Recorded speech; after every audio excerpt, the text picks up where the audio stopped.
نام اہل سنت کا لیتا ہے، اندر سے لبادہ تشیع کا اوڑا ہوا ہے اور صحابہ کرام کی گستاخیاں کرتا ہے۔ مزے کی بات ہے، وہ کہتا ہے کہ صدیق اکبر لقب مولا علی کا ہے، فاروق اعظم لقب مولا علی کا ہے، یعنی وہ لقب جو نبی علیہ السلام نے صدیق کو دیے، عمر کو دیے، اس کو چھیڑے۔ بھائی مولا علی کی شان کم ہے؟ حضرت علی مرتضیٰ شیر خدا کا مقام اور مرتبہ کم ہے؟ خلفائے ثلاثہ کے بعد اس روئے زمین پر کوئی علی کے برابر ہے ہی نہیں۔ ان کے قدموں سے تو ولایت کے چشمے پھوٹے ہیں، اور ان سے جو بغض رکھے گا منافقت کی نشانی ہے، جنت کا حقدار ہی نہیں ہے، وہ جہنم میں جائے گا، ابلیس اور شیطان کا حواری ہوگا۔ افضل العبادہ اور جامع العبادات، یعنی نماز سے متعلق کچھ بات رکھی گئی تھی۔ آج کی نشست میں بھی نماز سے متعلق کچھ بات اہم گزارشات ہوگی، اور اس کے ساتھ ساتھ مزید کچھ اہم مہم مقامات پر بات ہوگی۔ تو نماز یہ افضل العبادات ہے اور جامع العبادات ہے۔ نماز کے اندر آپ کو قیام کی عبادت نظر آئے گی، اور رکوع اور سجود والی عبادت نظر آئے گی۔ نماز کے اندر تلاوت قرآن پاک والی عبادت نظر آئے گی۔ نماز کے اندر تسبیحات، حمد و ثنا والی عبادت نظر آئے گی۔ نماز کے اندر صلاۃ و سلام، درود و سلام والی عبادت نظر آئے گی۔ اس کو کہا جاتا ہے جامع العبادات، تمام عبادات کا مجموعہ، تمام عبادات کا خلاصہ۔ کہ ذکر دیکھنا ہو نماز کو دیکھ لو، تلاوت دیکھنی ہو نماز کو دیکھ لو، قرأت قرآن دیکھنا ہو نماز کو دیکھ لو، اور رکوع سجدہ دیکھنا ہو نماز کو دیکھ لو۔ اللہ کی تعریف، اللہ کی حمد و ثنا، اللہ کی کبریائی بڑائی اگر دیکھنی ہے، فرمائے نماز کو دیکھ لو۔ الحمدللہ رب العالمین کی صورت میں آپ کو نظر آئے گی، الرحمن الرحیم کی صورت میں نظر آئے گی، مالک یوم الدین کی صورت میں نظر آئے گی، ایاک نعبد و ایاک نستعین کی صورت میں نظر آئے گی۔ الغرض الی آخرہ اس صورت ہو یا باقی قرآن پاک کی تلاوت ہو، پھر تسبیحات سبحان ربی العظیم کی صورت میں اللہ کی تعریف نظر آئے گی۔ پھر التحیات میں التحیات للہ والصلوات والطیبات، کہ اللہ کی قولی عبادتیں، مالی عبادتیں، بدنی عبادتیں للہ، اللہ کے لیے ہے۔ پھر السلام علیکہ ایھا النبی ورحمۃ اللہ وبرکاتہ، نبی پر صلاۃ و سلام، رحمت اور برکت کی دعائیں ہم جو کر رہے ہیں، بھیج رہے ہیں، یہ صلاۃ و سلام، یہ ساری چیزیں آپ کو نماز میں نظر آئے گی۔ اس لیے فرمائیں جامع العبادات اور افضل العبادات وہ نماز ہے۔ اللہ نے 750 مقامات پر قرآن کریم کے اندر نماز کا تذکرہ کیا ہے۔ پہلے صفحے سے لے کر آخری صفحے تک آپ دیکھیں گے تو اللہ تعالیٰ نے نماز کا ذکر کیا ہے۔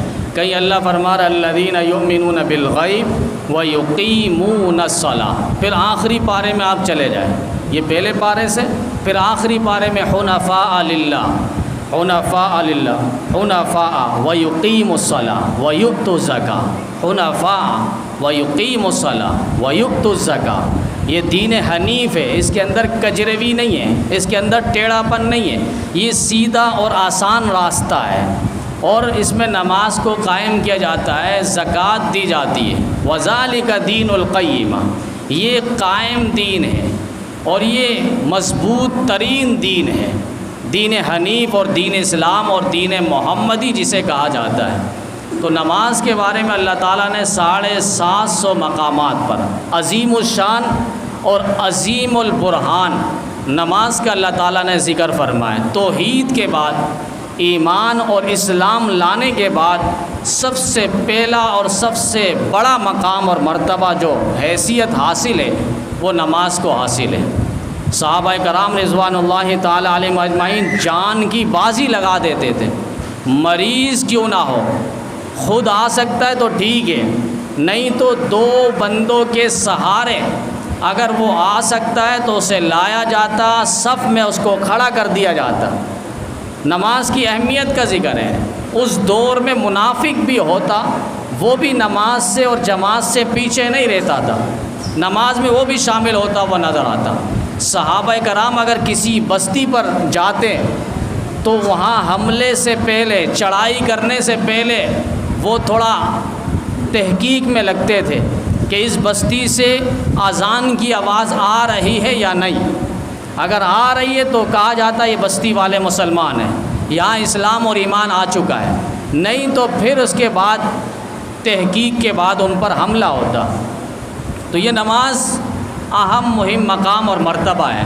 حضرت عمر فاروق رضی اللہ تعالیٰ عنہ مفتوحہ علاقوں میں جہاں علاقے فتح ہوئے اور وہاں کے عمالوں کو، گورنروں کو، حاکموں کو پیغام لکھ کر بھیجتے تھے کہ سب سے اہم کام تمہارے نزدیک وہ نماز ہونی چاہیے۔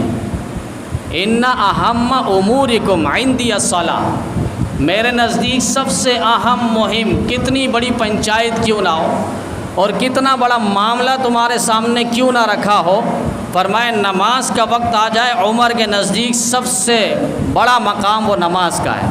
جس نے نماز کو قائم کیا اس نے پورے دین کو قائم کیا، اور جس نے نماز کو چھوڑا اس نے پورے دین کو چھوڑا۔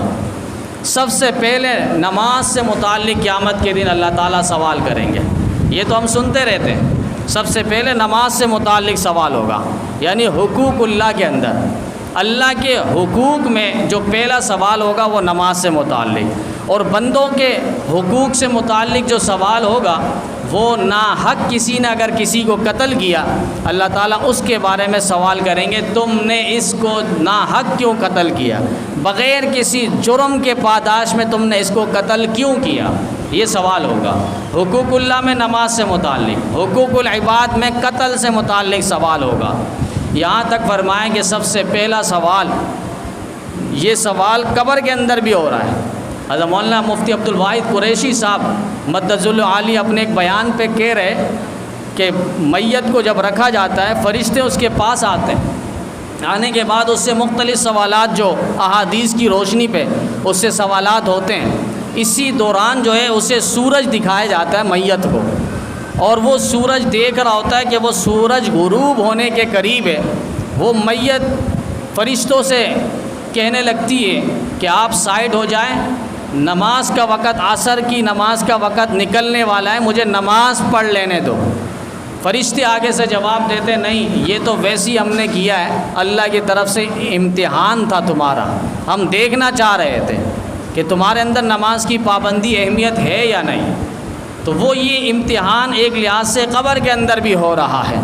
تو قرآن کریم کے اندر اللہ نے یہ نہیں فرمایا اقرأ الصلاۃ، نماز پڑھو، اللہ جہاں بھی کہہ رہا اقامت الصلاۃ، یقیم الصلاۃ، تقیم الصلاۃ، نماز قائم کرنے والے، نماز کو تمام ارکان کے ساتھ، واجبات کے ساتھ، سنتوں کے ساتھ جو ادا کرتے ہیں اس کو کہا جاتا ہے اقامت صلاۃ۔ نماز کو پورے ارکان کے ساتھ، نماز کی فکر ہو، نماز کی اہمیت ہو، نماز کے اوقات کا پتہ ہو، دل اٹکا ہوا ہو، یار میں نے ظہر کی نماز، جمعے کی نماز میں نے پڑھ لی، اب مجھے عصر کی نماز پڑھنی ہے، عصر پڑھ لی، دل اٹکا ہوا ہو کہ مجھے اب مغرب کی نماز پڑھنی ہے، مغرب پڑھ لی، عشاء اب مجھے پڑھنی ہے، یہ دل اٹکا ہوا ہو، یہ اقامت صلاۃ۔ یہ شخص ہے نماز کو قائم کرنے والا، یہ شخص ہے جو نماز کو پابندی سے ادا کرنے والا ہے۔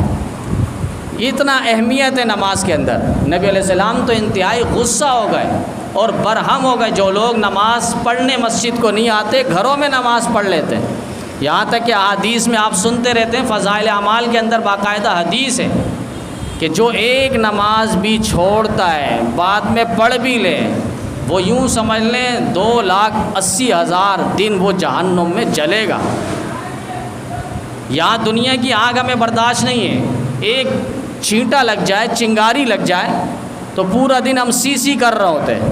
وہ جہنم کی ہولناک مناظر، نار حامیہ، بھڑکتی ہوئی آگ ہوگی۔ قرآن کریم کہتا ہے یوں فائر ماریں گے، ان کے دلوں میں فائر ماریں گے، اللہ کہہ رہے ہیں قرآن کریم آپ دیکھ لیں، وَيْلٌ لِكُلِّ هُمَزَةٍ لُمَزَةٍ الَّذِي جَمَعَ مَالًا وَعَدَّدَ يَحْسَبُ أَنَّ مَالَهُ أَخْلَدَ كَلَّا لَيُنبَذَنَّ فِي الْحُطَمَةِ وَمَا أَدْرَاكَ مَا الْحُطَمَةُ نَارُ اللَّهِ الْمُوقَدَةُ الَّتِي تَطَّلِعُ عَلَى الْأَفْئِدَةِ، ان کے دلوں میں فائر لگائی جائے گی، ان کے دلوں میں آگ برسائی جائے گی۔ اتنا اہم اور حساس جگہ ہے دل، فرمایا وہاں پر ان کو عذاب دیا جائے گا۔ جہنم میں جو جہنمی آئیں گے ان کو یہاں طرح طرح کے عذابات سے دوچار کیا جائے گا۔ تو یہ نبی علیہ السلام انتہائی برہم ہیں اور غصہ ہے کہ نماز کو چھوڑ دینے والا پھر بعد میں اگرچہ وہ قضا بھی کر لے، علماء نے پھر اس کی سہولت نکالی، فرمایا وہ شخص مراد ہے جو بلا عذر بغیر کسی مجبوری کے نماز کے وقت کو چھوڑ دیتا ہے، جماعت کو چھوڑ دیتا ہے، نماز کو قضا کر لیتا ہے، بعد میں پڑھتا ہے، یہ وہ شخص ہے جو بغیر کسی عذر کے۔ ایک شخص مجبوری میں پھنسا ہوا ہے، انتہائی شدید عذر ہے کہ مریض کے پاس ہاسپٹل میں وہ بیٹھا ہے، کوئی وہاں ترتیب نہیں بنی اور یہاں بہت ضروری مرحلہ ہے تو نماز اس کی نکل گئی، یا کوئی اور شرعی عذر ہے جس پر اس کی نماز نکل گئی، تو یہ اس حدیث سے یہ شخص مستثنا ہے، یہ بچا ہے۔ تو فرمایا یہ نماز کا اتنا بڑا مقام اور مرتبہ ہے اور اتنی اہمیت ہے۔ ایک سجدہ انکار کیا تھا شیطان نے، اللہ تعالیٰ نے فرمایا فَاخْرُجْ مِنْهَا فَإِنَّكَ رَجِيمٌ، مردود یہاں سے دفع ہو جا، تیرا یہاں کوئی مقام اور مرتبہ نہیں ہے۔ ورنہ آپ جانتے ہیں کہ شیطان ابلیس نے روئے زمین پر کوئی جگہ باقی نہیں بچی جہاں اس نے اپنا سجدہ نہ کیا ہو، جہاں اس نے عبادت نہ کی ہو۔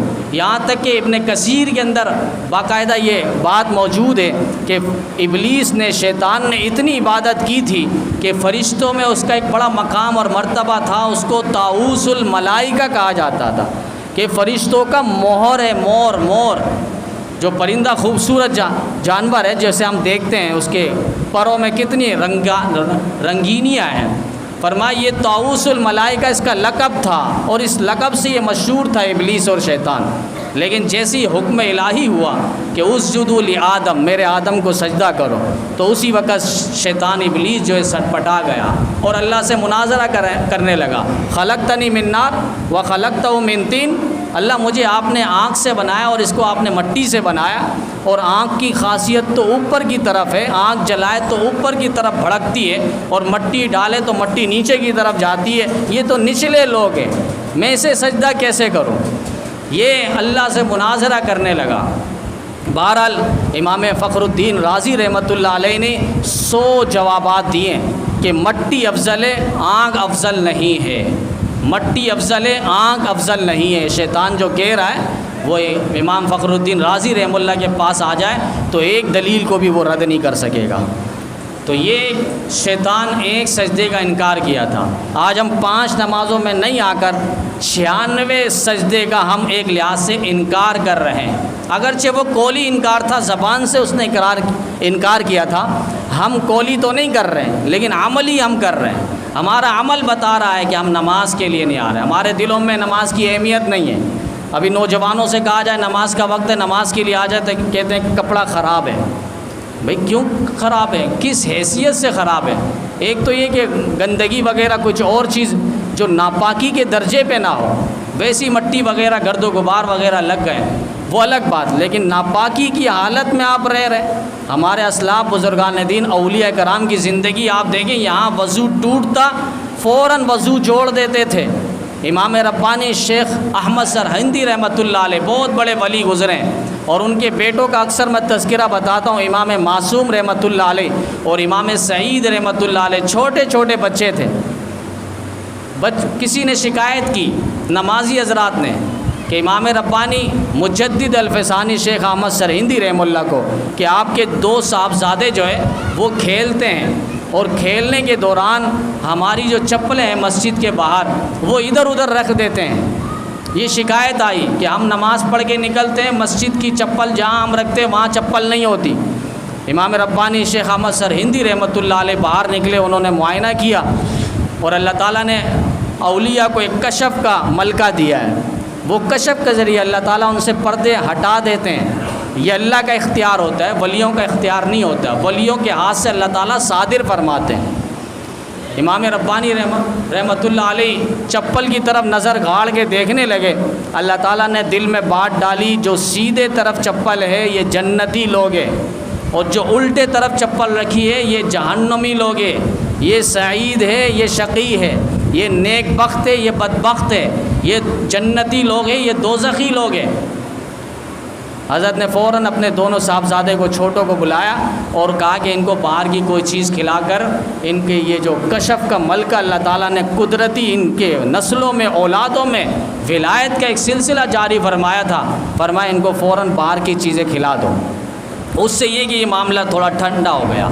باہر کی چیزوں میں اتنی کثافت ہے اور اتنی بیہودگیاں ہیں وہ آپ کو شاید اندازہ ہوگا۔ تو آج ہم جو باہر کی چیزوں کا شوقین رکھتے ہیں، اسی سے ہمارے دل کے اندر جو ہے ظلمت پیدا ہو رہی ہے، ظلمت۔ عبادات کے اندر وہ شوق نہیں جو قرون اولیٰ صحابہ تابعین تبع تابعین کے زمانے میں جو شوق تھا، اور روحانی طور پر جو ہمارے قلوب کے اندر ایک لحاظ سے اندھیر نگری آ چکی ہے۔ وہ لوگ تھے دنوں میں راتوں میں ہزار ہزار نفلیں پڑھنے والے، ہم سے تو فرض نماز نہیں ہو رہی۔ یہ امام ربانی شیخ احمد سرہندی رحمۃ اللہ علیہ اور ان کے صاحبزادے جو ایک نماز وضو کی حالت میں ان کی پوری زندگی اسی طرح گزری ہے، باقاعدہ گھر میں ان کی پابندی ہوتی کہ وضو کے بغیر کوئی نہیں رہے گا۔ آج نوجوان طبقہ آپ دیکھیں، انہیں کہا جاتا ہے نماز کا وقت ہے، نماز کے لیے آئے کہ کپڑا خراب ہے۔ اب اسی شخص کو اگر کہہ دیا جائے ہال پہ دعوت ہے، اگرچہ کپڑا خراب ہے اس کا، مگر 2 گھنٹے لگا کر تیار ہو کر بالکل شلنگ بن کر آئے گا اور ہال پہ قدم رکھے گا۔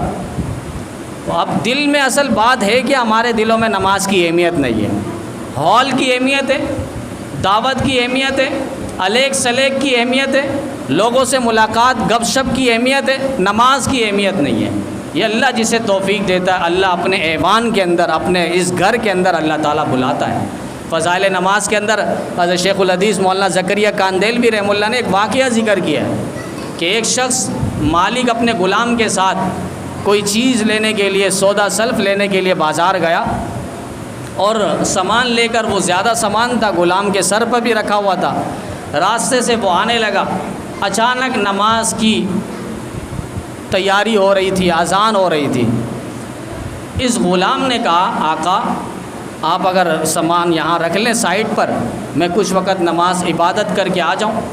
کہا کہ بہت بہتر، تم آ جانا، نماز پڑھ کے میں ادھر ہی کھڑا ہوں۔ وہ سامان رکھ کر اندر چلا گیا، نماز پڑھ کے لوگ نکلنے لگے، تقریباً سارے لوگ نکل گئے نماز پڑھ کر۔ یہ باہر کھڑا ہونے والا شخص سمجھنے لگا یہ کیا، اندھیرا ہو چکا ہے اور بالکل لائٹیں بند ہیں، چراغ گل ہے، وہ ابھی تک غلام کیوں نہیں باہر آیا؟ یہ اندر جھانک کر آواز لگانے لگا نام لے کر، اے غلام باہر کیوں نہیں آتے؟ تو اندر سے آواز آئی اور جواب آیا اور کہا کہ مالک وہ باہر نہیں آنے دے رہا مجھے جو آپ کو اندر آنے کی توفیق نہیں دے رہا، وہ مجھے باہر آنے نہیں دے رہا۔ کہا کون؟ کہا جس نے آپ کو اندر آنے کی توفیق نہیں دی۔ تو یہ نماز اللہ کی توفیق کے ساتھ انسان پڑھتا ہے، اور نماز کو بوجھ بھی نہ سمجھا جائے، اس کو شوق کے ساتھ ہم ادا کرنے کی کوشش کریں کہ اللہ نے ایک بہت بڑی خدمت کے لیے اور ایک عبادت اور فریضہ ادا کرنے کے لیے اللہ تعالیٰ نے مجھے نماز کی توفیق دی، اور اپنے ایوان کے اندر، اپنے گھر اور در پر اللہ تعالیٰ نے حاضری کی توفیق دی ہے۔ نماز کسی صورت میں معاف نہیں ہے۔ کھڑا نہیں ہو سکتے آپ بیٹھ کے نماز پڑھ لیں، بیٹھ کے نہیں پڑھ سکتے تو آپ لیٹ کے پڑھ لیں۔ کتنے مریض ہیں جو لیٹ کر نماز پڑھنے لگے، یہاں تک کہ لیٹ کے نہیں تو آپ اشارے کے ساتھ نماز پڑھ لیں۔ زکوٰۃ آپ پر فرض ہے، 2 دن باقی ہے، مال لٹ گیا، نقصان ہو گیا، اب آپ پر زکوٰۃ نہیں ہے۔ حج آپ پر فرض ہے لیکن مال لٹ گیا، پیسے نہیں ہیں، اس حساب سے پیسے کم ہو گئے، اب آپ پر حج نہیں ہے۔ روزہ ہے، آپ سفر میں جا رہے ہیں، تھکن ہے، مشکلات ہے، پریشانی ہے، تو آپ روزہ نہ رکھیں، بعد میں اس کی قضا کر لیں۔ تو ہر عبادت کے اندر کوئی نہ کوئی کمی آ جاتی ہے، تخفیف آ جاتی ہے، لیکن نماز سے متعلق کوئی تخفیف نظر نہیں آ رہی۔ کھڑے نہیں ہو سکتے، عذر شرعی ہے، آپ بیٹھ کے پڑھ لیں۔ بیٹھ کے نہیں پڑھ سکتے تو آپ لیٹ کے پڑھ لیں۔ لیٹ کے نہیں پڑھ سکتے تو اشارے کے ساتھ، کتنے مریض اشارے سے پڑھتے پڑھتے جاں بحق ہوئے، دنیا سے چلے گئے۔ شادی کی تیاری ہو رہی تھی اور اسی دوران میک اپ وغیرہ سب کچھ دلہن کو سجا دیا گیا۔ دلہن نے اپنی والدہ کو کہا امی میں نماز مغرب یا عشاء کا وقت تھا، وہ نماز میں پڑھ لوں؟ کہا تم نماز پڑھو گی تو اس سے پہلے تو وضو کرنا ہوگا۔ کہا جی، تو اتنا جو تمہیں میک اپ کروایا، بیوٹی پارلر سے تیار کروا کے ہم لے کر آئے، یہ اور اس میں اتنے پیسے ہم لگائیں، تو یہ پیسے کہاں جائیں گے؟ ریاض کا اور دارالخلافہ کا یہ واقعہ ہے۔ ماں نے کہا نہیں، بعد میں پڑھ لینا، جیسے آج بھی ہوتا ہے، دل میں بات آتی ہے بعد میں نماز پڑھ لیں گے، کوئی دوست نماز کی لے کے یار بعد میں پڑھ لیں گے، وقت ہے ابھی۔ تو جماعت کی اہمیت نہیں ہے، بعض تو نماز نکل جائے، جماعت کے نکلنے کا انتظار ہو رہا ہے، جماعت کے ساتھ آپ نماز پڑھیں گے 27 گنا زیادہ ثواب ہوتا ہے، اور پوری جماعت مل کے جو نماز ادا کی جاتی ہے یہ حکماً واجب ہے، اور اس میں اتنی بڑی فضیلت اور فائدہ کی چیز ہے کہ ایک کی نماز قبول ہو جائے اللہ تعالیٰ سب کی نماز قبول فرما لیتے ہیں۔ حضرت شیخ الاسلام مفتی تقی صاحب فرمانے لگے کہ پوری جماعت پہ ایک شخص کی بھی نماز اللہ تعالیٰ اگر قبول کر لیتے ہیں، اس کی بدولت اللہ پوری جماعت کی نماز قبول کر لیتے ہیں۔ اور جب پوری نماز قبول ہو گئی تو آپ جو سنت پڑھ رہے ہیں، نفل پڑھ رہے ہیں، یہ سنت اور نفل بھی فرض کے تابع ہیں، یعنی فرض قبول تو سنت اور نفل نماز بھی قبول ہو گئی ہے۔ تو ہمارے یہاں جماعت کی اہمیت ہو کہ نماز نکل جائے پھر بھی مسجد میں آ کر حاضری ہو اور نماز پوری پابندی سے پڑھنے کی کوشش ہو۔ تو وہ ماں نے کہا بیٹی بعد میں پڑھ لینا، وقت تو ہے۔ انہوں نے کہا نہیں امی، موت کا کچھ پتہ نہیں، میں نماز ابھی پڑھ لیتی ہوں۔ پاگل تو نہیں ہو گئی؟ اتنا ڈالر لگا کر ہم نے تمہیں میک اپ کروایا، بیوٹی پارلر سے تیار کروایا، بالآخر بیٹی نہ مانی۔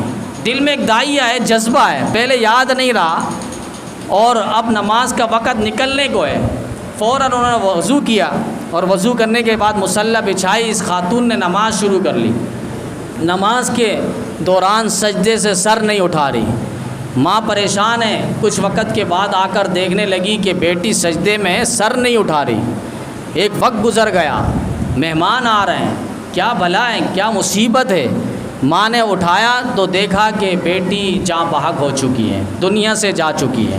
اب ماں افسوس کرنے لگی کہ بیٹی دنیا سے جا چکی ہے، لیکن بعد میں انہوں نے شکر بھی ادا کیا کہ شکر اس مالک کا کہ سجدے میں میری بیٹی، نماز جیسی عبادت حدیث میں آیا، یہاں تک فرمایا نبی علیہ السلام نے جو جس حالت پہ مرے گا قیامت کے دن اسی حالت پہ اٹھایا جائے گا۔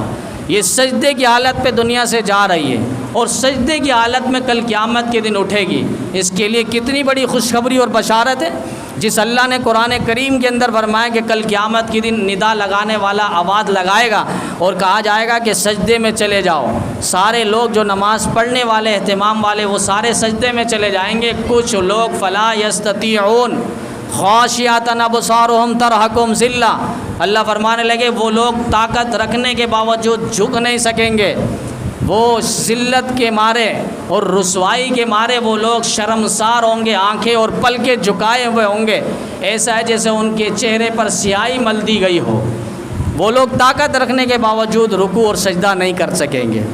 تو کتنی خوش نصیب ہے وہ خاتون جو سجدے میں سر رکھ کر نماز کی اہمیت انہوں نے بتلائی ہے۔ جان جاتی ہے چلی جائے لیکن نماز کو خیر آباد نہ کریں۔ یہاں تک کہ علماء نے لکھا ہے اگر کوئی سمندر میں اور ڈوبنے کا اندیشہ ہے کہ وہ پانی میں جا چکا ہے اور ڈوب رہا ہے، اس کو پتہ ہے میں زندگی بچا نہیں سکتا، 1000% یہی ہے کہ میری موت ہوگی، فرمایا وہ اسی وقت ہاتھ باندھ لے، نماز کی نیت باندھ لے، جو نماز کا وقت ہے اسی وقت نماز کی نیت باندھ لے۔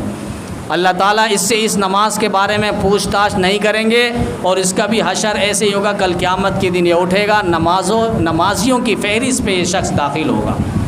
تو نماز اتنی اہم مہم مقام اور مرتبہ ہے، جس کے دل میں اللہ کی قدر ہو، اللہ کی اہمیت ہو، تو پھر وہ نماز کی اہمیت کو سمجھے گا کہ وہ اللہ 750 مقامات پہ قرآن کریم کے اندر کہہ رہا ہے۔ اللہ 3 جگہ کہہ دیتا کافی تھا، 750 مقامات پہ اللہ بار بار جھنجھوڑ رہے ہیں.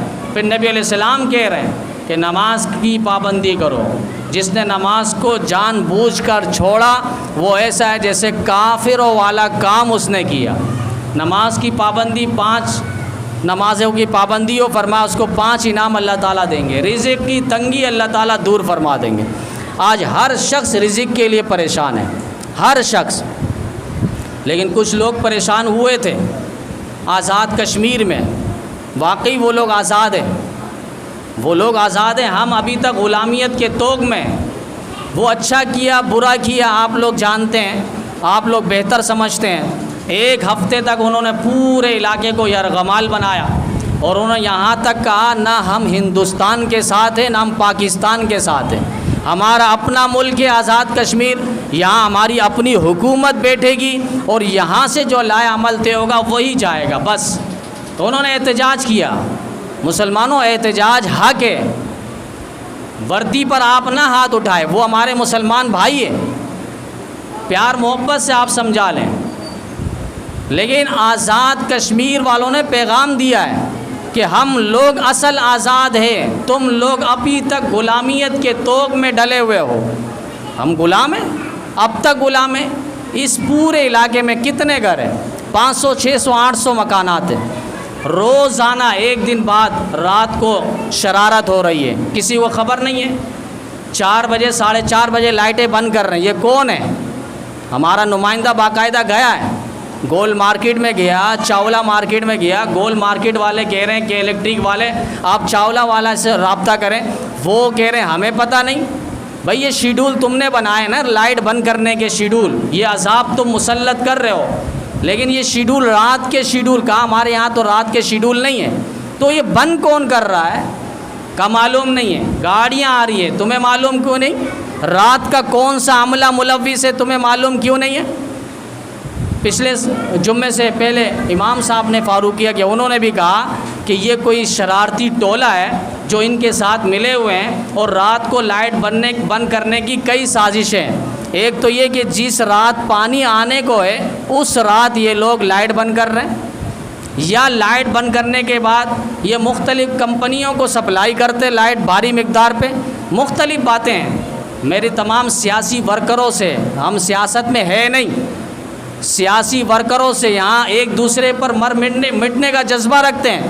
اس نے فلاں پارٹی کو کہہ دیا اس کے لیے باہر نکلتے ہیں، فلاں پارٹی کو کہہ دیا باہر نکلتے ہیں. اس کے لیے کیوں نہیں اتحاد کرتے ہو؟ اس کے لیے باہر آؤ. یہ ایمانی اخلاقی غیرت کا تقاضا ہے. کم از کم ہم اپنے علاقے کو تو سدھاریں، اس علاقے کو تو بنائیں. ٹھیک ہے سیاست ہے اپنی جگہ، پارٹی بازی ہے اپنی جگہ، لیکن یہ تو دیکھیں آپ کے گھر پہ بھی لائٹ جا رہی ہے، میرے گھر پہ بھی لائٹ جا رہی ہے. آپ کے گھر پہ بھی پانی نہیں آ رہا، میرے گھر پہ بھی پانی نہیں آ رہا. پہلے ہم 24 گھنٹے بجلی استعمال کرتے تھے تو 2000 بل آتا تھا. اب 12 گھنٹے بجلی استعمال کرتے ہیں تو 6000 بل کیوں آ رہا ہے؟ یہ ہم سے ناجائز بل کیوں لے رہے ہیں؟ حرام والا بل ہم سے کیوں لیا جا رہا ہے؟ تو باہر کے بھی اس کے لیے اتحاد بنانا ہوگا. چند 600-800 گھروں میں صرف 4 نوجوان میرے پاس آئے اور جنہوں نے کہا ہم رات کی قربانی دیں گے اور ہم اس جگہ پہ بیٹھیں گے، باقاعدہ ویڈیو بنائیں گے اور اس وقت تک جب تک وہ لائٹ بند نہ کریں ہم اس گاڑی کی بھی بنائیں گے، پھر اس عملے کو پکڑیں گے اور ان سے پوچھ تاچھ کریں گے. یہ احتجاج ہے، ہمارا حق ہے، ہمیں باہر نکلنا ہوگا، راتوں کو قربانی دینی ہوگی. یہ شرارت ہم دنوں میں تو برداشت کر رہے ہیں، راتوں کی صورت میں ہم برداشت نہیں کر سکتے. ہماری خواتین ہیں، مائیں بہنیں، ہم تو چھتوں پہ سو جائیں گے، باہر نکل کر ہوا کے دوش کھا لیں گے، لیکن ہماری مائیں بہنیں وہ کہاں جائیں گی؟ ہمارے بلکتے بچے وہ کہاں جائیں گے؟ ان کے لیے آواز اٹھانا اور ان کے لیے ایک مٹھی اور پاور بننا اور ایک پلیٹ فارم پر جمع ہونا اور اس پورے علاقے کو ایک مضبوط ترین ایک لائے عمل طے کرنا یہ بہت ضروری ہے. ورنہ ہم اسی طرح شکنجے میں گھڑے جائیں گے. وہ ہم پر ہر طرح سے مسلط ہو رہا ہے کہ الیکٹرک والے ناانصافیوں پر حرام کردہ بل پیش کر رہے ہیں اور پھر اسی طریقے سے لوڈ شیڈنگ کا ایک طوفان بدتمیزی اس نے پیدا کیا ہوا ہے. پھر چلتے چلتے اب رات کو بھی وہ نیند کو غارت کر رہا ہے اور اس کے علم میں یہ بات نہیں ہے کہ رات کو لائٹ کون بند کر رہا ہے. تمہیں پتہ ہونا چاہیے تمہارے رات کے شیڈول کے اندر کون لوگ آتے ہیں، کون سے عناصر ہیں، ان کو پیار محبت سے سمجھاؤ۔ پھر ہمارے پاس پیار محبت نہیں ہوگی، 2 ہفتے سے ہم یہ 3 ہفتے سے برداشت کر رہے ہیں، رات کے یہ سکون کو ہم غارت کر رہے ہیں، جس سے ہماری عبادات کے اندر خلل پیدا ہو رہا ہے۔ تو یہ تو انتظامیہ اور خصوصاً ہمارے علاقے کے جو معززین ہیں، جن کا ایک اثر رسوخ ہے، ایک پاور ہے، جن کی بات لوگ سنتے ہیں، ان سے میری گزارش ہے کہ وہ اس پر ایک لائے عمل طے کریں، ایک اخلاق کے دائرے میں رہتے ہوئے ان سے بات کی جائے کہ راتوں کو آپ شرارت یہ نہ کریں، ہمیں یہ کسی صورت میں برداشت نہیں ہے۔ تیسری صورت جو ایک طلاق کے مسئلے پر بہت زیادہ باتیں ہو رہی ہیں، طلاق، 1 طلاق ہو 1 ہے، 2 طلاق ہو 2 ہے، 3 طلاق ہو 3 ہے۔ اب بعض کہتے ہیں، ہیلے بہانے نکالتے ہیں، یار طلاق تو دے دیا ہے لیکن اس نے شراب پی کر طلاق دی ہے۔ تو ہم کہتے ہیں شراب پی کر کس کو طلاق دی؟ بہن کو؟ کہا نہیں۔ بیٹی کو؟ کہا نہیں۔ ماں کو؟ کہا نہیں۔ میں نے کہا دیوار کو، دروازے کو پکڑ کر؟ کہا نہیں۔ میں نے کہا کس کو طلاق دی؟ کہا بیوی کو۔ میں نے کہا یہ تو معلوم ہے نا کہ بیوی محل طلاق ہے، بیوی پر طلاق واقع ہوگی تو پتہ چلا اس نے طلاق صحیح جگہ پہ دی ہے، طلاق واقع ہو گئی۔ نبی علیہ السلام نے فرمایا 3 چیزیں جو مذاق سے ہو یا سیریس ہو، نشے کی حالت میں کیوں نہ ہو، اگر بیوی کو اس نے طلاق دی تو طلاق واقع ہو جاتی ہے۔ بعض کہتے ہیں کہ غصے میں طلاق دی، ہم نے کہا غصے میں طلاق ہوتی ہے، کوئی عسکری پارک میں پی ایف میوزیم پہ لے جانے کے بعد اور کہے گود میں بٹھا کے جانم یہ شبنم، اور اس کے بعد اس کو چمچم کھلائے اور کہے کہ تجھے 3 طلاق ہے۔ ایسے پیار محبت میں تو کوئی طلاق نہیں دیتا۔ تو یہ طلاق واقع ہوتی ہے غصے میں، لڑائی میں، جھگڑے میں، چاہے گواہ موجود ہی کیوں نہ ہو، طلاق واقع ہو جاتی ہے۔ پھر وہ 3 طلاق کے بعد کہتے ہیں کہ رشتہ داریوں کا مسئلہ ہے اور ماں باپ کا مسئلہ ہے، بچوں کا مسئلہ ہے، ان کا کیا ہوگا، لہٰذا 3 طلاق کے بعد وہ پھر دوبارہ گھر بسانے کے لیے آپس میں کڑ جوڑ بیٹھتے ہیں۔ یہ انتہائی حماقت ہے، جہالت ہے اور قرآن سے ایک لحاظ سے بغاوت ہے۔ قرآن کریم میں اللہ نے فرمایا 3 طلاق کے بعد اب کوئی گنجائش باقی نہیں ہے۔ 2 طلاق ہے، اس کے بعد 3 کے بعد کوئی گنجائش نہیں۔ 1 طلاق دے دی، آپ کو قاضی کو بھی بلانے کی ضرورت نہیں، اور وہ دونوں میاں بیوی آپس میں ہنسی مذاق کے ساتھ ملاقات کر لیں، بس یہ کافی ہے۔ 2 طلاق دی، عدت سے پہلے وہ آپس میں مل لیں، ہنسی مذاق کر لیں، رجوع کر لیں، ثابت ہے۔ لیکن 3 طلاق کے بعد پھر قرآن کریم کہتا ہے ان کی کوئی ملاقات نہیں ہے، اب ملاقات محض زنا ہے، محض زنا ہے، بدکاری ہے۔ اب ایک شخص مجھے بلایا اور کہا کہ دیکھو قرآن کریم کے اندر تو اللہ تعالیٰ فرمایا الطلاق مرتان فامساک بمعروف او تسریح باحسان، دوسرے پارے میں یہ آیت موجود ہے کہ 2 طلاق کے بعد اللہ کہہ رہا ہے رجوع کرو، لوٹ جاؤ، تمہاری بیوی ہے، منا لو، بنا لو۔ ہم نے کہا ہم بھی کہتے ہیں 1 طلاق ہو 2 طلاق ہو بیوی کو منا لو، یا اگر چھوڑنا ہے تو عدت پوری ہو جائے اس کو پیار محبت سے رخصت کر دو۔ روز روز کے جھگڑے سے اور 5 سال کے اس جھگڑے سے زندگی اجیرن بنانے سے پھر اب بہتر یہی ہے کہ دونوں اپنی اپنی زندگی بنائیں۔ قرآن اور حدیث اور اسلام کسی پر ظلم نہیں کرتا۔ اگر مرد کے لیے طلاق کا اختیار ہے تو عورت کو بھی پابند نہیں کیا ہے، اس کو کوئی جھگڑا نہیں ہے۔ قرآن نے اور اسلام نے یہ پیغام دیا کہ آپ کو خلا کا اختیار ہے، جائز طریقے سے خلا لی جائے۔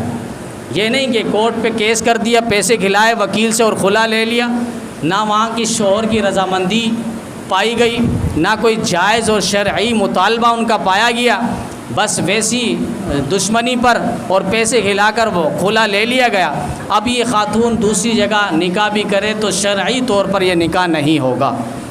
بار کے اس نے کہا کہ 2 طلاق رجوع ثابت ہے، آپ کہتے ہو ثابت نہیں ہے۔ میں نے کہا بابو جی آگے تو پڑھو نا، قرآن کریم کے ایک لفظ کو پڑھتے ہو دوسرے لفظ کو کیوں چھوڑتے ہو؟ پھر اس طرح تو آپ کہو گے شراب بھی حلال ہے۔ قرآن کریم کے اندر اللہ نے فرمایا کہ یہ نفع والی چیز ہے، وَيَسْأَلُونَكَ عَنِ الْخَمْرِ وَالْمَيْسِرِ قُلْ فِيهِمَا اسْمٌ كَبِيرٌ وَمَنَافِعُ لِلنَّاسِ، یہ لوگوں کے لیے فائدہ ہے، شراب اور جوئیں اللہ کہہ رہا ہے۔ لیکن تیسری آیت آپ پڑھیں گے تو اس پہ اللہ تعالیٰ نے فرما دیا کہ یہ حرام ہے، حرام ہے، حرام ہے۔ نبی علیہ السلام نے پھر حرمت کا فتویٰ دیا اور صحابہ نے پھر گلیوں میں مشکیزیں توڑ کے شراب کو بہائیں۔ کسی نے کہا مشکیزہ دھو کر رکھ رہے تھے، کہا کہ نہیں، جب حرمت آ گئی پیغمبر کی زبان سے ہم نے سن لیے کہ شراب حرام ہو چکا ہے، اب اس مشکیزے میں، اس برتن میں، اس گلاس میں بھی پانی پینا ہم حرام سمجھتے ہیں جس پر ہم پہلے شراب پیا کرتے تھے۔ تو یہ دو آیتیں تو پڑھ لی، پہلی آیت۔ دوسری آیت میں اللہ کہہ رہا ہے فَإِن طَلَّقَهَا فَلَا تَحِلُّ لَهُ مِن بَعْدُ حَتَّى تَنكِحَ زَوْجًا غَيْرَهُ۔ ابو بکر صدیق کا فتویٰ، عمر فاروق کا فتویٰ، عثمان غنی کا فتویٰ، علی المرتضیٰ شیر خدا کا فتویٰ، تمام صحابہ کا اجماع حضرت عمر رضی اللہ تعالیٰ عنہ کے دور میں ہو رہا ہے۔ پھر چلتے چلتے امام اعظم ابو حنیفہ کا فتویٰ، امام مالک کا فتویٰ، امام احمد بن حنبل کا فتویٰ، امام احمد بن حنبل، امام شافعی رحمہ اللہ کا فتویٰ، شیخ الاسلام امام ابن تیمیہ رحمۃ اللہ علیہ کا فتویٰ، ان کے شاگرد حافظ ابن القیم رحمۃ اللہ علیہ کا فتویٰ، آج تک علماء کا، یہاں تک کہ اہل حدیث کے بھی جو سنجیدہ قسم کے علماء ہیں وہ بھی اس فتوے پر ہے کہ تین طلاق ہے اور یہ حرمت مغلظہ ہے۔ اب اس کے بعد بیوی بیوی نہیں، شوہر شوہر نہیں، ان کے درمیان کوئی تعلقات نہیں ہیں۔ فَإِن طَلَّقَهَا، اللہ فرما رہے پس اگر تم نے تیسری طلاق دے دی، فَلَا تَحِلُّ لَهُ مِن بَعْدُ، اب تمہارے لیے حلال نہیں ہے اس کے بعد، حَتَّى تَنكِحَ زَوْجًا غَيْرَهُ، یہاں تک کہ یہ عورت اب چلی جائے، عدت گزارے، عدت کے دن گزارنے کے بعد اپنی مرضی سے کہیں شادی کر لے، پھر وہاں اگر اس کو بالفرض طلاق ہو گئی، اب یہ عورت عدت گزارنے کے بعد پہلے شوہر کی طرف لوٹنا چاہے تو لوٹ سکتی ہے، فَلَا تَحِلُّ لَهُ، اب یہاں لوٹ سکتی ہے، لیکن ایگریمنٹ کروانا، پلاننگ بنانا، یار میرے بچے ہیں، تم نے اس کے ساتھ شادی کرنی ہے، خلوت گزارنی ہے، ہم بستری کے بعد تم نے دوسرے دن طلاق دے دینی ہے، تو یہ پلاننگ کر کے، ایگریمنٹ اور معاہدہ کر کے، اس کو پھر حدیث میں نبی علیہ السلام نے فرمایا لعن اللہ المحل والمحل لہ، ایسے حلال کرنے والا اور جس کے لیے حلال کیا جا رہا ہے دونوں پر پھٹکار ہے، اللہ کی لعنت ہے، اللہ تعالیٰ کی رحمت سے یہ لوگ دور ہیں۔ آج عام بندہ ہمیں لعنت دے دے ہم کتنا غصہ ہو جاتے ہیں، پھر اللہ کی لعنت پڑھ لے اس کو ہلکا ملکا سمجھتے ہیں۔ تو بعض اس طرح وہ تین طلاق ہونے کے باوجود وہ گھروں میں رکھے ہوئے ہیں اور باقاعدہ بڑے اہتمام کے ساتھ پنچایت بیٹھ کر وہ بٹھا رہے ہیں۔ یاد رکھنا باقاعدہ فتاویٰ موجود ہے کہ اگر اس عمل کے اندر کوئی بھی ملوث ہے، یعنی زنا محض ہے، بدکاری ہے، تین طلاق ہو گئی ہے شرعی طریقے سے، اور پھر اس کو واپس بیوی کو پہنچایا جا رہا ہے کہ آپ کی بیوی ایسے رکھیں، تو جو عملے اس کے اندر موجود ہے وہ سارے کے سارے گناہ گار ہیں، اور ہلکے پھلکے گناہ گار نہیں ہے، حرام کے مرتکب ہیں اور زنا کے مرتکب ہیں۔ اور یہاں تک اللہ فرما رہے ہیں اللہ کے حدود کو، اللہ کے آرڈیننس کو، اللہ کے سرحدوں کو تم مت چھیڑو، تلک حدود اللہ، تلک حدود اللہ ومن یتعد حدود اللہ فقد ظلم نفسہ، اور جس نے اللہ کے حدود کو پامال کیا، حد سے تجاوز آگے بڑھا، تو اس نے اپنے نفس پر، اپنی جان پر بہت ظلم کیا۔ دنیا میں تو بچ جائے گا، آخرت میں آئے گا تو اللہ تعالیٰ کی پکڑ شدید ہوگی۔ تو یہ زنا محض ہے کہ تین طلاق کے بعد واپس اس کے پاس بھیج دیا گیا، اور یہاں تک نبی علیہ السلام نے فرمایا قرب قیامت کی نشانیوں میں ایک نشانی کہ لوگ اپنی بیویوں سے زنا کریں گے۔ صحابہ کرام نے پوچھ لیا آقا اپنی بیوی سے زنا، یہ سمجھ نہیں آیا، کہاں طلاق واقع ہو جائے گی اور ان کے علم میں بھی نہیں ہوگا، یا علم میں ہونے کے باوجود وہ اپنے مسکن پہ، اپنے گھر پہ رکھے ہوں گے اور اس کے ساتھ وہی تعلقات جو میاں بیوی کے ہوتے ہیں وہ نبھا رہے ہوں گے۔ تو یہ ایک لحاظ سے بہت بڑا ایک عذاب ہے اور ایک فتنہ ہے، اور اس کے سدباب کے لیے ہم سب نے یکجا اور جمع ہونا ہے کہ طلاق ہے۔ یہ کیا معنی ہے کہ ایک مجلس میں ہو تین طلاق تو وہ تین طلاق نہیں ہے؟ امام اہل سنت حضرت مولانا امین اکاڑوی رحمۃ اللہ علیہ کا مناظرہ ہوا کسی غیر مقلد کے ساتھ، اور غیر مقلد جو ہے وہ تین طلاق کو ایک طلاق کہنے لگا۔ یہ بھی یاد رہیں قرآن میں بھی اللہ نے تین طلاق کا ذکر کیا ہے، کوئی رجوع نہیں ہے۔ حدیث میں نبی علیہ السلام نے فرمایا کوئی رجوع نہیں ہے۔ حضرت عمر رضی اللہ تعالیٰ نے صحابہ کے مشورے کو اور باقاعدہ اجماع ثابت کیا ہے کہ کوئی رجوع ثابت نہیں ہے۔ تو امام اہل سنت حضرت مولانا امین اکاڑوی رحمۃ اللہ علیہ مناظرہ کرنے لگے. اب فریق مخالف جو ہے وہ ہارنے لگا. اس نے فوراً پولیس والوں کو فون کیا اور کہا کہ آ جائیں, یہ معاملہ ہو چکا ہے. اب پولیس والوں نے کہا ہم مناظرہ کرنے نہیں دیں گے, دونوں طرف فریق کو بٹھا دیا. تو امین اکاڑوی رحمۃ اللہ نے فرمایا اگر ہم مناظرہ کرتے ہیں, کہا کرو گے تو پھر ہم ڈنڈے برسائیں گے. کہا ٹھیک ہے, مجھے آپ 3 مارنا مگر کہنا 1, اور اس کو آپ 3 مارنا تو 3 ہے. کہا یہ کون سی بات؟ کہا وہ کہہ رہا 3 1 ہے, اس کو 3 مار کے 1, اور مجھے 1 1 ہے, 2 2 ہے اور 3 3 ہے. کہا یہ مسئلہ مجھے سمجھ میں نہیں آیا. کہا یہی مسئلے پر تو بات ہو رہی ہے. وہ کہتا ہے 3 طلاق نہیں ہے, 3 طلاق 1 طلاق ہے, اور میں کہہ رہا ہوں 3 طلاق وہ 3 طلاق ہے.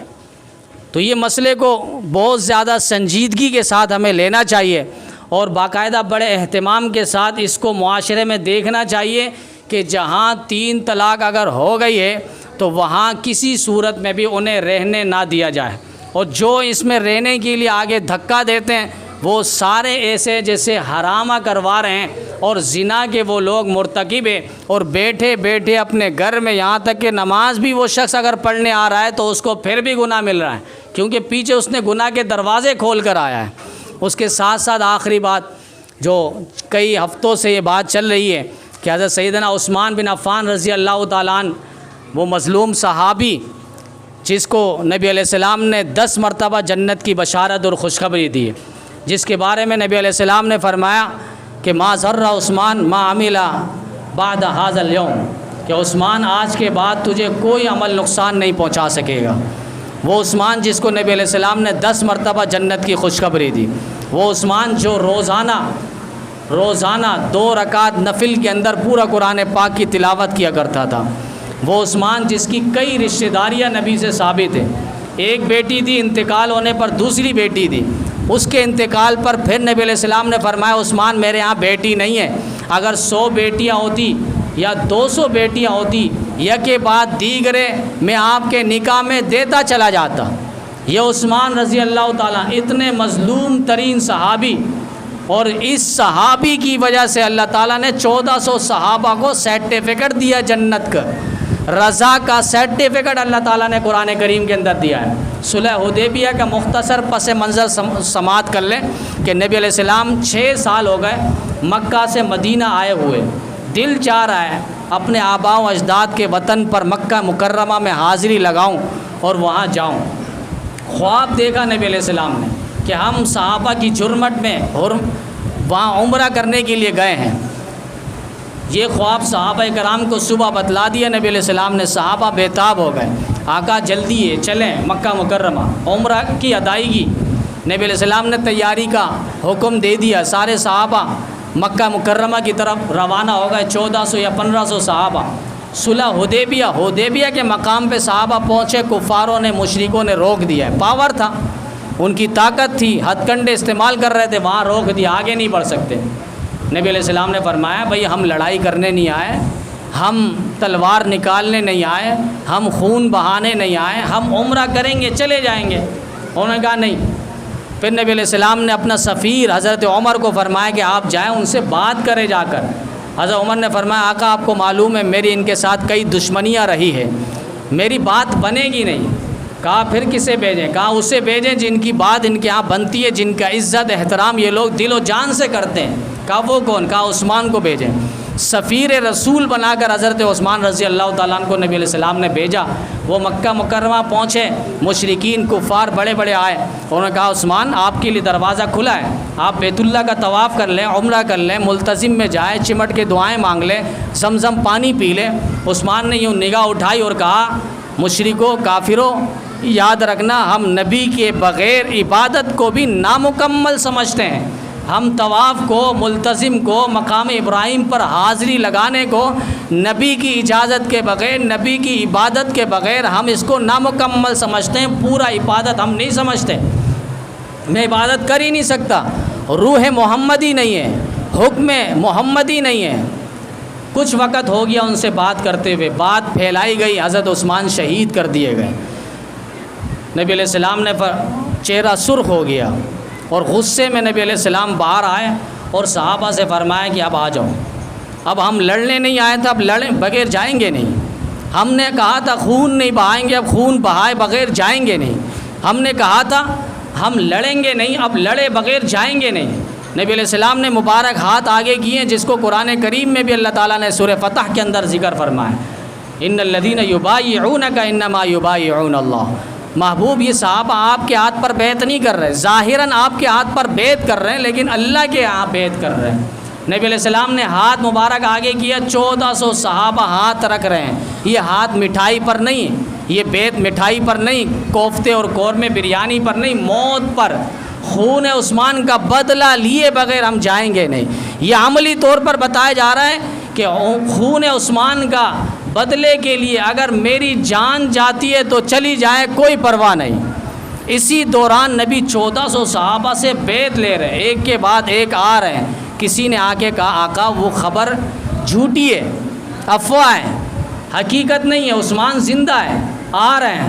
نبی علیہ السلام نے روکا نہیں، نبی علیہ السلام نے اس بیعت کو منسوخ نہیں کیا. نبی علیہ السلام بتلانا چاہ رہے ہیں آج نہیں تو کل عثمان کو شہید کر دیا جائے گا، آج نہیں تو کل نکلنا عثمان کے خون کے بدلے کے لیے.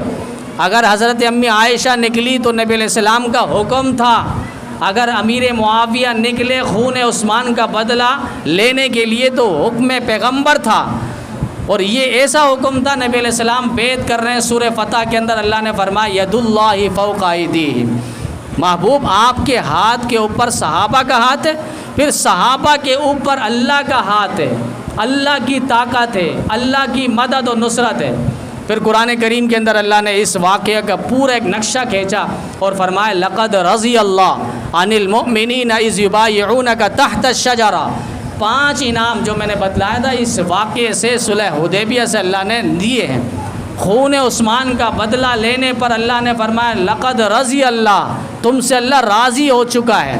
ہم عبادت کرتے ہیں مقصد اللہ راضی ہو، روزہ رکھتے ہیں اللہ راضی ہو، عبادت کرتے اللہ راضی ہو، حج کرتے اللہ راضی ہو، مبلغ تبلیغ کرتا اللہ راضی ہو، معلم تعلیم دیتا اللہ راضی ہو، مدرس تدریس کرتا اللہ راضی ہو، قاری قرات کرتا اللہ راضی ہو. لیکن یہاں رضا کا سرٹیفکیٹ مل رہا ہے جو خون عثمان پر بیعت کر رہے ہیں. اللہ تم سے راضی ہو چکا.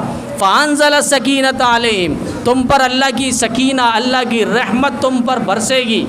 پھر تیسرا انعام فرمائیں کہ تمہیں اللہ تعالیٰ مکہ مکرمہ کا فتح دے گا. صرف عمرہ نہیں، پوری جگہ مکہ مکرمہ تمہارے قدموں میں اللہ تعالیٰ ڈھال دے گا. سن 8 ہجری میں نبی علیہ السلام نے بیت اللہ کو فتح کیا ہے. پھر چلتے چلتے چوتھا انعام فرمائے کہ مال غنیمت بھی دے گا. بڑے بڑے کفار اور مالدار مال چھوڑ کر بھاگیں گے، وہ مال کے حقدار پھر تم لوگ بنو گے. پھر چلتے چلتے اللہ نے ایک اور انعام فرمایا وَأُخْرَى لَمْ تَقْدِرُوا عَلَيْهَا قَدْ أَحَاطَ اللَّهُ بِهَا. ابھی کیسر و کسریٰ فتح نہیں ہوئے، ابھی ایران اور روم فتح نہیں ہوئے.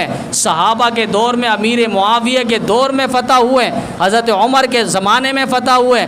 اللہ ابھی پیشن گوئی فرما رہے ہیں کہ یہ ملک بھی تمہارے زیر نگین آ کر رہے گا. امریکہ ہو، یورپ ہو، تمہارے قدموں میں اللہ تعالیٰ ڈھال دے گا.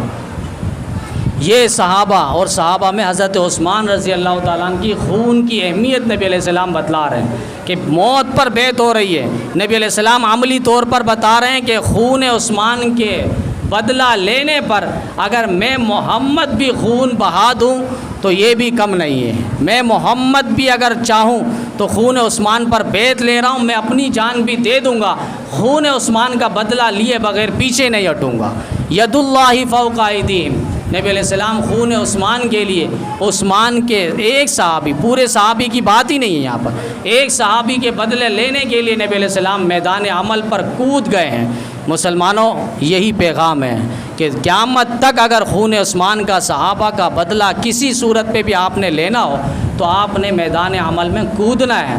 وہ اویس ربانی جیسا بدبخت جس نے اپنے اینکر اپنے لوگوں کو بلایا اور ٹیبل ٹاک کے اندر بیٹھ کر اس نے اس طرح کے نازیبا گفتگو کروائیں جس نے صحابہ کرام کے مشاجرات جو اختلافی مسئلہ ہے اس کو اٹھا کر ٹیبل ٹاک پر بات کروایا، اور ایک عرصے سے یہ کروا رہا ہے جس کے اندر کئی گستاخیاں آ رہی ہے، اور صحابہ کرام اہل بیت اعظام پر تقابل کروایا جا رہا ہے اور ان پر سب و شتم گستاخیاں اب اس حد تک کہ وہاں ایک یاسین نامی ملعون بیٹھ کر کہتا ہے حضرت عثمان کے بارے میں، نہ حضرت کہتا ہے، نہ سید کہتا ہے، نہ رضی اللہ عنہم کہتا ہے، کچھ بھی نہیں، صرف عثمان غنی کہتا ہے، اور آگے کہہ رہا ہے کہ یہ کافروں کے ساتھ مل چکا تھا، کافروں کے ساتھ شامل ہو چکا تھا۔ معاذ اللہ اور بھی گستاخیوں کے کلپ اس کے موجود ہیں، حالیہ کے اندر اس نے گستاخی کی ہے، اور اسی گستاخی پر جو ہے 19 مئی بروز اتوار کو جو ہے لسبیلا پہ ایک احتجاجی پروگرام ہے، اور اس پروگرام میں یہی بات ہوگی کہ اویس ربانی جیسے بدبخت کو بھی لایا جائے، اور یاسین نامی شخص پر جن پر FIR کٹ چکی ہے لیکن اب تک وہ ملعون گرفتار نہیں ہوئے۔ اویس ربانی کے بارے میں ساتھی نے بتایا کہ وہ کورٹ کے اندر جب گئے تو پہلے دن تو وہ پیشی ہو گیا تھا، لیکن جج صاحب بیمار تھے، آئے نہیں۔ اویس ربانی وہاں پہنچا اور وہ ضمانت لے کر گھوم رہا تھا، لیکن 15 تاریخ تک اس کے پاس ضمانت تھی۔ 15 تاریخ کو پھر پیشی تھی، وہاں 2 احباب گئے لیکن اویس ربانی آیا نہیں اور کہا کہ یہ بیمار ہو گیا ہے۔ اب یہاں بڑے بڑے علماء سے تعلقات لگا رہا ہے، کالنگ کر رہا ہے، رابطہ کر رہا ہے، اور کہہ رہا ہے کہ اس طرح یہ معاملے کو سلجھا دو۔ علماء نے شرطیں رکھی ہیں کہ ٹھیک ہے آپ پروگرام کرو، لیکن ہمارے مولانا عبد الجبار حیدری صاحب کو بٹھاؤ اور وہاں سے شہید امین شہیدی کو لاؤ، یا مفتی فضل ہمدرد جو اہل سنت والجماعت کا بڑا ہمدرد بنتا ہے، نام اہل سنت کا لیتا ہے، اندر سے لبادہ تشیع کا اوڑا ہوا ہے اور صحابہ کرام کی گستاخیاں کرتا ہے۔ مزے کی بات ہے، وہ کہتا ہے کہ صدیق اکبر لقب مولا علی کا ہے، فاروق اعظم لقب مولا علی کا ہے، یعنی وہ لقب جو نبی علیہ السلام نے صدیق کو دیے، عمر کو دیے، اس کو چڑھے۔ بھائی مولا علی کی شان کم ہے؟ حضرت علی مرتضیٰ شیر خدا کا مقام اور مرتبہ کم ہے؟ خلفائے ثلاثہ کے بعد اس روئے زمین پر کوئی علی کے برابر ہے ہی نہیں۔ ان کے قدموں سے تو ولایت کے چشمے پھوٹے ہیں، اور ان سے جو بغض رکھے گا منافقت کی نشانی ہے، جنت کا حقدار ہی نہیں ہے، وہ جہنم میں جائے گا، ابلیس اور شیطان کا حواری ہوگا۔ وہ تقابل کرواتا ہے، اہل سنت کا لبادہ اوڑا ہے، نام مفتی رکھا ہے، یہ مفتی نہیں مفتہ ہے، فضل ہمدرد رکھا ہے، اہل سنت کہتا ہے، لیکن لبادہ اہل تشیع کا اور گستاخ صحابہ والا اوڑا ہے۔ تو اس کو یہ پیغام دیا ہے کہ آپ ٹیبل ٹاک کرواؤ، لیکن ہماری طرف سے یہ عالم بیٹھے گا، ان کی طرف سے وہ بٹھاؤ، اور پھر جس مسئلے پر بات کروانی ہے کرواؤ، لیکن اس پر آمادہ نہیں ہے، اس پر آ نہیں رہا۔ دوسری شرط رکھی کہ آپ دوبارہ یہ میڈیا چینل آپ چلاؤ، مگر اور چینل والے جس طرح چلا رہے ہیں، سما نیوز ہے، دیگر اور نیوز ہے، اس طرح آپ دنیاوی خبریں دیں، لیکن دینی معاملات پر، مذہبی معاملات پر آپ نہ اٹھائیں، اس سے فرقہ واریت پھیل رہی ہے۔ ہمیں یہاں کہا جاتا ہے فرقہ واریت پر بات نہ کی جائے، لیکن وہ ٹیبل ٹاک کر کے پوری دنیا پر پیغام پہنچا رہے اور فرقہ واریت کی ایک ہوا چلا رہے ہیں، وہاں کوئی روک تھام نہیں ہے۔